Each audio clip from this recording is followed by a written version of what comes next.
Hi guys, that's Song Review Guy here, and making a bit of a different video than all my previous ones. For those who are occupying Europe, you will know that very soon the song contest that we all love to hate and hate to love will be returning once again.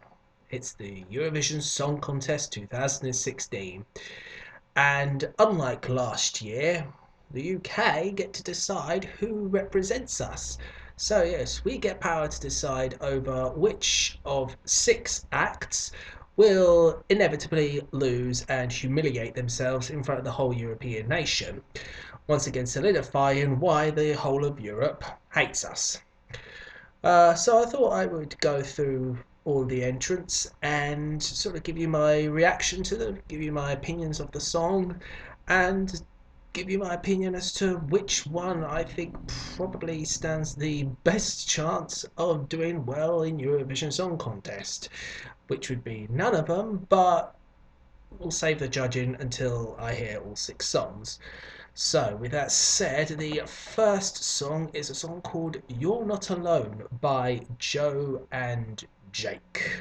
So, just finished listening to the first track, and needless to say, it's pretty dull, pretty bland, kind of arena pop rock, if I can even call it that. It's very sort of inoffensive. It kind of has a Coldplay sort of tinge to it, like very sort of like early day Coldplay, where it's sort of the instrumentation starts off with this slow burner and then it just sort of cascades into this, this huge anthemic sort of finale. The lyrics are pretty basic, bog standard. As you would probably expect from a title like You're Not Alone. It's pretty much what you would imagine the song to be. This huge sort of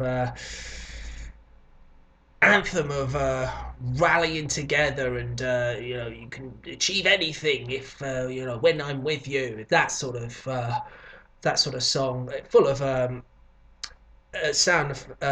vocal sound effects, distortion. I think there's a bit of auto tune in there as well. Uh, Not good, not good, to be honest. Pretty bland. Okay, the second entrant, moving on, is from a girl called Bianca. The song called "Shine a Little Light." Let's see how this one goes. Second song down, much better than the first one. I've got to admit, it's a bit of a. I think the instrumentation is better. I think Bianca's vocals are actually quite good. Um, just doing the most basic research, I saw that this song was co-written by Leona Lewis, and you can really tell, to be honest, just sort of in the structure of the song, the vocal delivery as well. Bianca, she sounds like a kind of a low cut rate version of Leona Lewis back like 10 years ago. That's not a bad thing per se, but it's definitely not a terrible song. It's actually a kind of a good song. Um, Actually, one thing that I noticed about the instrumentation on this song, and much like on the first song, which I forgot to mention, it's very, very percussion heavy. It's very driven by loud, sort of crashing percussion rather than give us some sort of melody. But that's kind of part and parcel with a lot of these Eurovision songs. It seems to be it's been the big trend over the last few years. So nothing really surprised by that. Much it's better than the first song, and so far, yeah, out of the 2 songs, this is the best one. Okay, on to the third track, which is by a duo called Dolcima. Pronounced that correctly, I hope. It's called When You Go. Let's see what this one's like. Well, if Bianca is a cut rate version of Leona Lewis, then these two are an even lesser cut rate version of Lumineers. That's all I could think of when I was listening to this song. It's got the fast strummed acoustic guitars. It's got the constant militant like drums.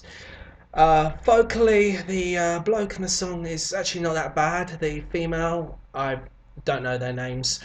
Um, God, they sound doesn't sound good at all, and together, their voices don't really complement one another all that well.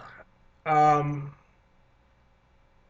yeah, this I don't see this at all getting any sort of traction whatsoever, and considering that a couple of years ago the Netherlands had a sort of acoustic folk like act in, and they finished second, and that's another that's another act that just kind of reminds me of this song, and yeah, that was way better. That was uh, infinitely times better than this song. It's not, again, not terrible, but it's not memorable.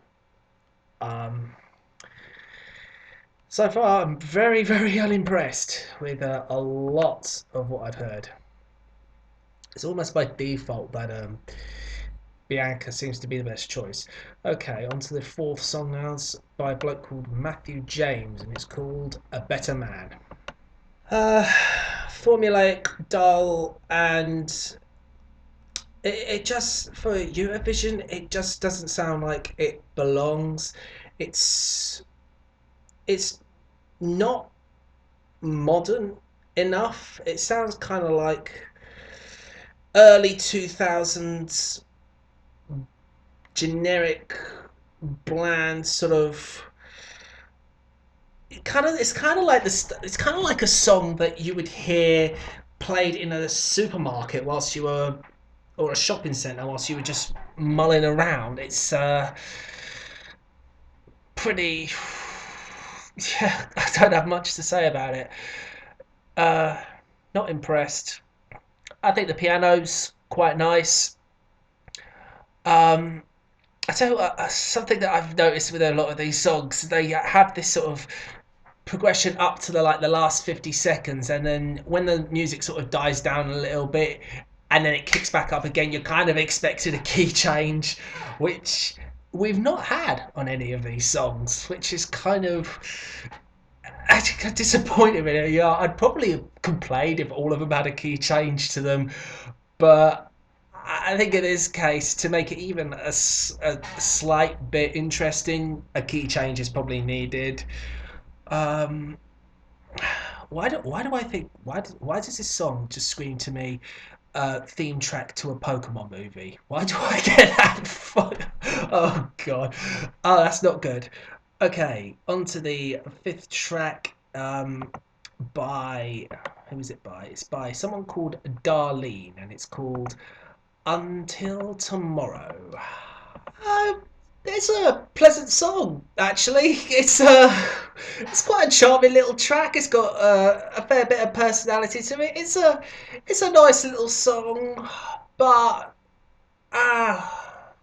much like Dulcimer, does this scream Eurovision? No, not really. It's a shame. It's a sweet little acoustic folk little track, and the ladies actually have nice voices, and they complement each other way better than fucking Dulcimer's voices do. Um, I've got nothing much to say. It's a sweet song, nice. I wouldn't skip it. It's uh, probably on a personal level, probably my favorite, but would I opt to put this song over Bianca's? Uh, Probably not. I think I think probably a ballad would probably be more suited than an acoustic folk song as far as the UK is concerned. Um, and again, considering that 2 years ago the Netherlands did the exact same thing, and they absolutely they finished second. So I don't see the UK doing it with this kind of song. It's a shame. But anyway, the last and final artist, I read recently that the bookies are touting this guy to be like the one who is going to go to Sweden. So let's have a listen to Miracle by Carl William Lund. God, the guy doesn't sound enthused whatsoever, does he? Um, I think instrumentally, it's probably the best out of the 6 songs. You know, you can't really go wrong with thudding kick drum, hammering piano chords, and a chorus of background vocalists. You can't go wrong with that at all. And I think his vocals are actually pretty decent. But God, he needed to sound a hell of a lot more enthused. I guess I can see why this is being pushed as uh, probably the best out of a bad bunch. But I couldn't help but feel like that this needed a lot more sort of passion behind it. This needed a lot more energy, a lot more drive. Again, fucking sound like you give a shit. Throw in a key change. I just kind of be kind of cliched and sort of repeat myself here a bit, but that's, you know, at least make the song sort of semi interesting. I guess I could hear it on the radio as a sort of a third or fourth album release that barely hits the top 40. Um, but as the best song, uh, I don't think so. I'm pretty unimpressed with all that I've heard. I feel that if we even stand a remote chance of potentially not finishing in the bottom 6, who would I go for? Yeah, I'm looking at these. The problem with these is that a lot of them are just so unforgettable. Sorry, not that they're so unmemorable. That's it. They're forgettable and unmemorable. I think out of the 6, I'd probably say Bianca, maybe just edges it. Out of I can't fucking remember Joe and Jake's song. I can't to the life of me even recall a single second of Matthew James's song. I remember Dulcimer's, probably because it's probably the least enjoyable. But saying that, at least I remember it. Out of Darlene, I actually like that song. I do. I think probably out of the 6, it's probably the most likable song, but I don't think it. I don't think it really has its place in the Eurovision Song Contest. Um, it's different, but I don't think it stands out enough. I don't think Bianca's or Carl's stands out at all, but as I say, if we're going by probably what is the most predictable and safer option, I'd say Bianca edges it. That's just my opinion, and we'll wait to see in a few days' time, and we'll wait to see in a few months where the UK finishes overall. I'm not holding my hopes out, but that was my reaction. If you guys have heard the song, what do you guys think? Which is your favourite? Which is your least favourite? Uh, which song do you think would probably best represent the UK? And if I'm wrong, tell me. You know, berate me all you want. I love it. I really do. But just remember, it's just Eurovision. That's all it is. Anyway, I'm that song review guy, and until next time, take care.